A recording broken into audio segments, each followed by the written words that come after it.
Hi, nice to see you. Today we're going to talk a little about anxiety, specifically anxiety related to irritable bowel syndrome. It's going to be a lot of fun, eh? We're also going to go through some tips to kind of help you manage an attack and how to take care of yourself afterwards. Over 40 million people suffer from anxiety disorder. One of the most common occurring conditions with people who have anxiety is also IBS, irritable bowel syndrome. The funny thing is, it's a vicious cycle. Depression and anxiety can worsen IBS and vice versa, mostly because a lot of the time you're sitting there going, what the hell is wrong with me? I don't know exactly what's going on. If you've never been diagnosed, or if you've never WebMD'd it, if you've never had a formal diagnosis, and we'll get to that in a second. If you have anxiety, you're probably a little freaked out if you have symptoms that feel like a very, very intense case of food poisoning. I'm one of those people who I'm fortunate enough that if I'm panicking, I'm not panicking in the moment. Luckily, I don't shit my pants in the middle of a crisis, and in this case, it's actually literally. I'm pretty alert and responsive in a crisis situation. However, afterwards, and a lot of people are like this, but a lot of people are also different too, so don't feel like this has to apply to you across the board if this is something that you deal with on a regular basis. For me, I'm fine in the middle of an actual crisis or in a stressful situation. However, afterwards, it's when my body realizes, okay, you're out of the danger zone. You can have that little breakdown that you've desperately wanted to have before, and it results in an attack of irritable bowel syndrome. From a scientific and medical standpoint, and yes, I'm going to be reading from my notes here because this is important, but the colon is actually partially controlled by the nervous system, and that responds to stress. It's a vicious cycle. You'll feel worse because you don't know what the hell is going on with you. It feels like a very intense case of food poisoning. You're vomiting, you're crapping, you've got crazy cramps. For me, I started to have these types of attacks a little bit more frequently, and I had no idea what was going on. So obviously I went to the doctor. They asked me to get some blood work done. Nothing showed up. Okay. Then they said, oh, we want you to come back for some more blood tests. Came back for more blood tests. They couldn't figure out what the hell was wrong. Everything was fine. Then they said, well, since we didn't find out anything from those first 2 rounds of blood tests, what we want to do is have you come back for a colonoscopy, and we're either going to shove a scope down your throat or up your ass. That was the point where I said, no, thank you. If anybody's going to be shoving anything down my throat or up my ass and it doesn't involve a trip to Ram Ranch and it's coming out of my pocket, no, thank you. I want no part of this. Essentially, I felt that if they couldn't figure out what was wrong from blood tests, which meant everything else was fine, what would a scope do besides just be an uncomfortable and expensive experience if they weren't able to diagnose something? So this uncomfortable situation was going on for months and then eventually a year or more. And I decided to, since the doctor couldn't figure it out, I decided to look into it on my own, thanks to the miracle of the internet, right?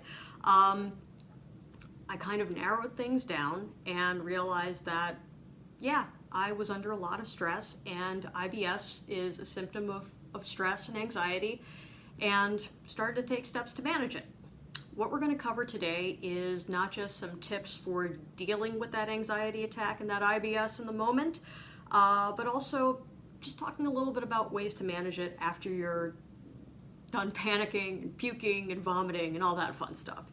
So without further ado, I'm going to go through a couple tips and tricks for making one of these unpleasant experiences a little less unpleasant.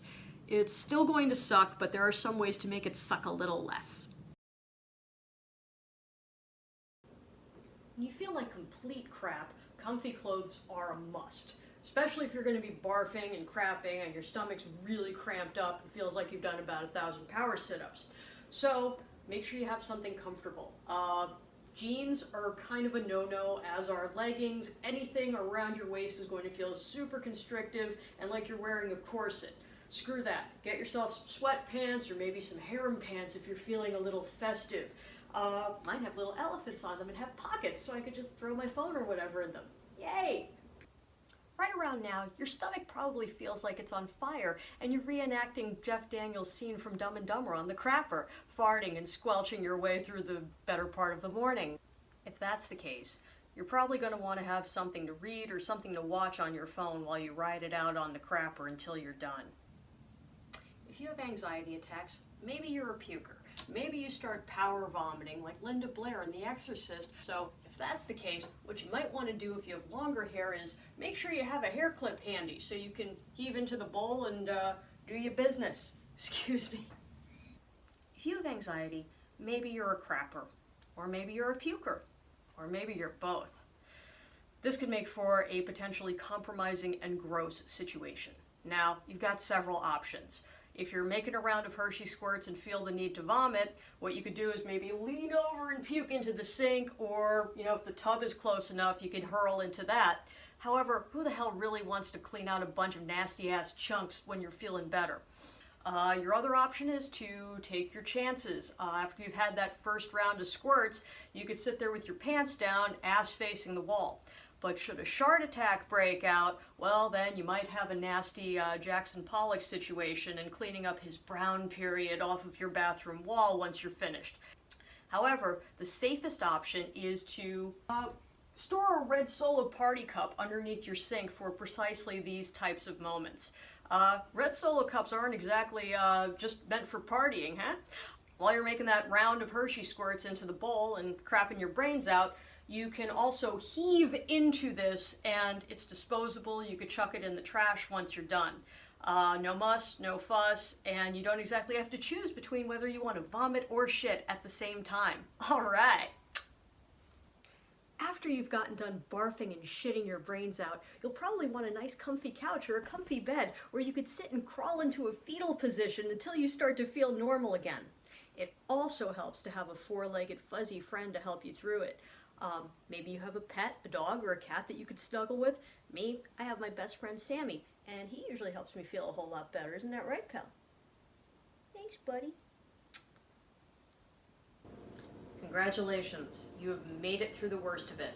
The barfing and the vomiting is over, you've had a chance to take a little bit of a rest, and now it's time to rehydrate and refuel with some food. And while I may love chana masala as much as the next person, a lot of spice isn't going to exactly do your stomach a world of good at this point. So you want to play it safe and go with something like crackers. These are always really good for you. They're bland, they're not exciting. You've got some sea salt in here, and that salt is really going to help you pull back in a lot of nutrients. I also recommend either room temperature water, tea, or Powerade. I like Powerade Zero. Keep it at room temperature. It makes it a lot easier for your body to absorb and reabsorb all of those nutrients, the electrolytes, and fluids that you've just crapped and vomited out for the past hour or so. I hope these tips and tricks help make dealing with an attack suck a little less. So you've gotten through one, so where do you go from here? That is really a very personal matter, and it's really up to you. Some people go to a doctor to try and diagnose a condition. Some wind up with great doctors. They understand anxiety, they understand IBS. Maybe you're dealing with one, maybe you're dealing with both. Some people choose to go the pharmaceutical route to manage their condition, and there's some that can help.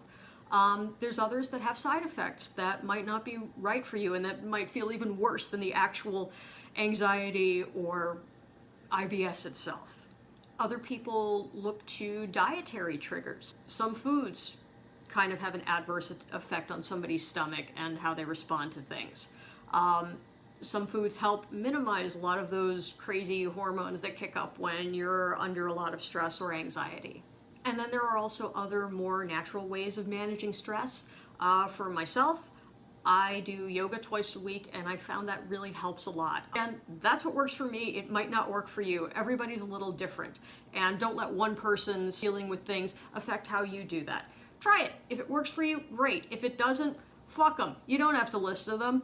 And that also goes for doctors too. If a doctor recommends something that you're not super comfortable with and you feel is not helping you out, you don't have to listen to them. Fuck that shit. Listen to you. You're the one who has to deal with it at the end of the day. You're the one who has to live in that body, live in your mind.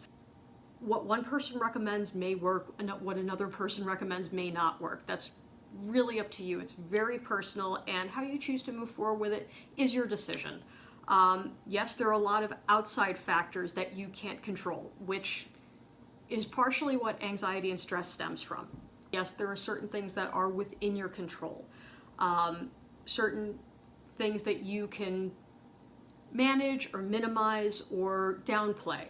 However, one of the key factors behind stress and anxiety is the fact that there are other things that you cannot control. And it's those outliers, that X factor that kind of elicits that sort of response within your mind and your body, and those two are far more intertwined than you think. So while you can't manage everything around you and minimize stress 100%, you have to find out what works for you. Maybe that's giving yourself one day a week where you do something that you look forward to. Maybe that's, just sitting down and having a Netflix binge. There is no shame in sitting on your couch and saying, oh, I'm just gonna let the world pass me by. Sometimes you need that. Sometimes you don't have to be an active fucking participant. Fuck that shit. Sometimes it's really beneficial to you and to your sanity to kind of sit down and go, you know what, I'm benching myself for this one. It's gonna be a cool down. Whatever you need to do in order to feel better, that's what you need to do. Whether it's on the advice of a doctor or whether it's your own personal feeling and your own personal recommendation. Anxiety, and specifically IBS associated with anxiety, is not exactly a walk in the park. My heart goes out to anybody who deals with it, and I really hope that some of these tips and talking about it makes it a little less scary, especially if you're out there and you've been having a lot of these symptoms and you're not quite sure what's wrong with you, to kind of help you, guide you along the research path so it's not as difficult for you as it was for me. I'll be leaving some research links in the description below, and as always, I hope all is well with you, and take care of yourself. Have a good one. Bye-bye.